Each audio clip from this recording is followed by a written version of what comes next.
Hi guys, welcome back to the show. It's your girl Sarah right here on Relax Radio, and I am super excited to be here because even though it's the final hour of the show, we still have a lot left to talk about. Now, today, or rather in this final hour, we're actually going to focus mainly on Afghanistan because that is a crisis that we need to talk about. That is a crisis that we need to make sure people understand and try their best to help all of these people because it is in fact innocent lives that are being lost. It is in fact innocent people that are bearing the brunt of of some of the indecision, some of the things that other countries have done, right? So it's very important for us to understand this and help all of these people. Okay, so make sure to keep that in mind. Now, if you want to share your thoughts and if you want to share your opinions with me, please make sure to get in touch with me on 078 share your thoughts, share your opinions, and that will be absolutely amazing as well. Okay, so let me know what you're thinking. And don't forget to go follow us on our socials either, because you can like us on Facebook and follow us on Instagram, Twitter, and TikTok. And actually make sure that you subscribe to our YouTube channel as well, because that will be absolutely amazing and that will be super helpful as well. Okay, so don't actually forget to do that, and don't forget to download our app either, because the app is available on both the Apple App Store and the Google Play Store, and you can actually make sure that you are paying attention to all of this, but also making sure that you're listening into the conversation from wherever you are in the world at any time of the day. All right, so don't forget to do that. And now let's actually talk about this offshore settlement for Afghanistan, because that is, what we've been talking throughout the day as well. All right, now we all saw, the situation in Afghanistan. We know how bad it is, and we know how there is so many different types of people who are suffering in Afghanistan because of, because of the Taliban taking control. Right now, I don't specifically want to focus on, a specific group or anything, but let's talk about everyone in general. Right, let's talk about journalists who are at the risk of losing their lives because the Taliban has taken control of Afghanistan, right? Let's also talk about women and their rights, right? For example, how they're not going to be able to, they're not going to be able to have their education. They're not going to be able to work and enjoy their lives the same way they used to back when there was a democratic president, right? When President Ashraf Ghani was in charge, right? And even now, they've been asked to fully cover themselves. So some of the basic freedoms that they had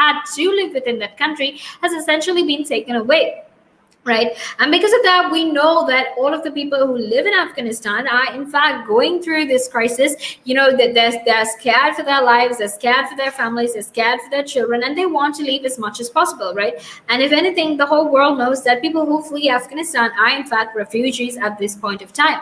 Now, Britain actually plans to establish offshore asylum centers for these Afghan refugees in countries like Pakistan and Turkey, because ministers are actually admitting to the fact that the United Kingdom will actually not be able to rescue those eligible for resettlement before these troops leave Kabul. All right, so that seems to be the problem. The problem is that all of these people who are still stuck in Kabul, who are still stuck in Afghanistan, are actually not the British government is not in fact capable of rescuing all of them, and that's why they want these offshore settlement plans for people basically they want these plans in Pakistan and in Turkey as well. Right now, the Defense Secretary Ben Wallace has actually said in a newspaper article on Sunday that the United Kingdom planned to establish this whole series of processing hubs across the region that is outside Afghanistan, right?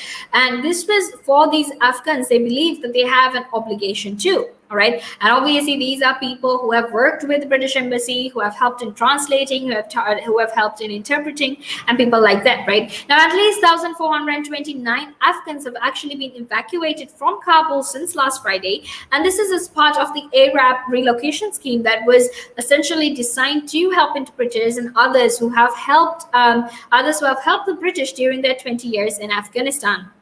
All right, now it's also estimated that there is in fact a similar number or more that still remains in the country. People who are still stuck in that country, who are trying to flee, but obviously they aren't actually able to do that. Now, the reason they're not able to do that was a few days back the Taliban essentially I mean, they don't control the airport as of right now, but they essentially control all of the pathways that lead to the airport, right? So if people don't have the necessary documents, if people don't have the necessary identification, they're not essentially going to let people pass through, right? Because the truth is, there are so many people that want to leave Afghanistan, right?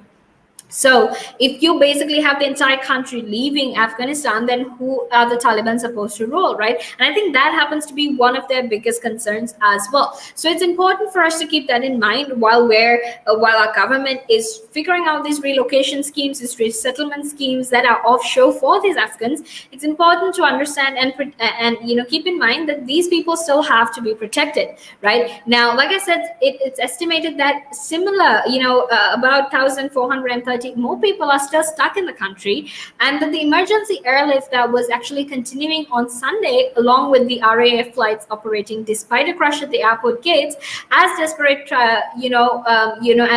Afghans tried to flee. Right. So this was in fact still operating, and the Taliban is pushing people into queues, queues for the for the UK, like that.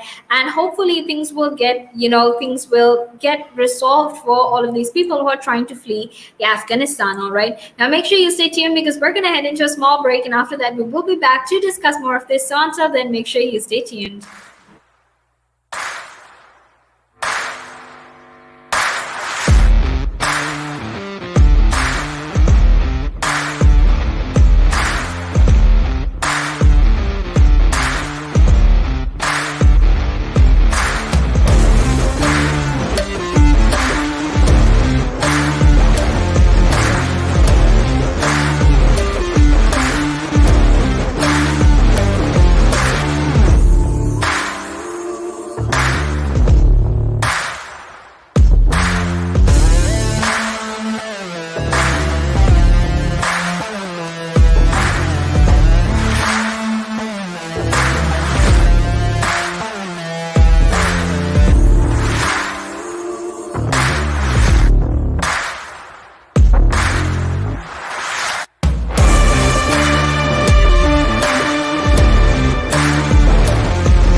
Hi guys, welcome back to the show. It is your girl Sarah right here on Relax Radio, and I am super excited to be here so I can share my thoughts and opinions with you as well. All right, so make sure to stay tuned. Make sure to share your thoughts and opinions. And don't forget to actually text me on 078-52473-473. Let me know what you are thinking as well, all right? Because I would love to hear everything that you have to say, all right? Now, before we actually head into our conversation with regard to offshore settlement in Afghanistan, I want to very quickly remind you that you can, in fact, go like us on Facebook, follow us on Instagram, Twitter, and TikTok, and actually, go like us on Facebook, follow us on all of that, and also subscribe to our YouTube channel as well, because that will actually help you stay informed, be informed about all of these things that are happening in the world. Okay, so it's important to keep that in mind as well. And don't forget to download our app either, because that's available on both the Apple App Store and the Google Play Store, on both your iOS device and your Android device. And that way you can actually make sure that you're listening into the very latest of conversation, sharing your thoughts, sharing your opinions, and making sure you let us know how you feel about what is happening in Afghanistan. All right, because this issue is not just an issue that is important to the United Kingdom or the United States or to Afghanistan. It's in fact a humanitarian crisis, right? It's important to all of us, because we are trying to make sure that these people have better futures, have better lives, right? So make sure to share your thoughts and opinions with us as well. Okay, now let's actually head into our conversation now. Like I said, at least 1,429 Afghans have been stuck. They've been able to leave the country, but there's in fact a similar amount of people who are still stuck in Afghanistan, right? Now, NATO actually believes that about 20 people have died around the airport in the last week, but Britain's Armed Forces Minister, that is James Heappey, actually said that the flow outside the airport had improved very much, because the Taliban was in fact marshalling people into separate queues for the United States, all right? And they were not just for the United States, but also for the United States evacuation and the UK evacuation as well. Now, a total of 1,721 people, and this includes Britons, Afghans, and people from allied countries, had been evacuated from Kabul on 8 flights in the past 24 hours, right? Now, this is actually what Heappey said. And he also said, with the RAF receiving help from its Australian counterpart in getting people, to safety. So people from Australia, or rather, the Australian counterpart of the RAF has also helped, RAF in their efforts to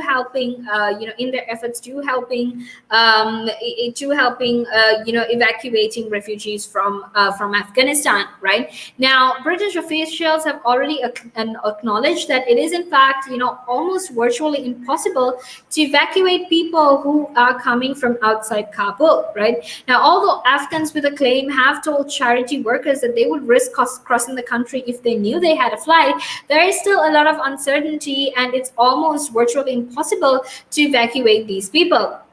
All right. So this also happens to be, one of the biggest problems that are currently there as well, right? Now, this new proposal that the United Kingdom has for this resettlement scheme, it's basically expanded over 5 years, and they're planning to take 20,000 refugees into the country over the span of 5 years, right? So hopefully by the end of this year, they have a specific quota that they want to, fulfill before the end of this year, and with the next 4 years as well, they will continue doing that. But the thing is, we also have this other question of, when Britain was helping Syria, when Britain was actually helping Syria understand, or rather, when Britain was helping Syria relocate, especially when they had their crisis and there were refugees, they took the same amount of Syrian refugees, right? But Afghanistan, also from Afghanistan as well, they're taking a similar amount of refugees. But the thing is, the population of Afghanistan is in fact double the population of Syria, and the United Kingdom also actively played a role in the conflict that is currently there in Afghanistan. All right, so then there have been questions about why we're taking in only 20,000 refugees, that we definitely need to take in more than 20,000 refugees as well, right? So now what David Wallace actually said was that this new proposal was born out of the emergency, right? And the AREP scheme is not something that's time limited. And it's not something time limited, but obviously they will stand with their obligations, and they're actually investigating on how to process people from third countries and refugee camps. All right, now there were actually signs that the asylum plan had not actually been very far developed on Sunday night, because Turkey actually said that it had not been approached and they would reject any approach that was made as well. All right, so we already had Dominic Raab messing up, we already had Boris Johnson messing up, and we can't afford to have any more mess-ups in terms of evacuating these people and helping these people, because the longer it takes, the harder it is going to get for them. So it's important to keep that in mind, and make sure you stay tuned, because we're going to be heading into a small break right now, and after that we will be back to discuss this further. So until then, make sure you stay tuned. The valuations that you place on an asset are always behind you. It's always in hindsight. It's never in front of you, and that's one of the challenges, right? Because you always value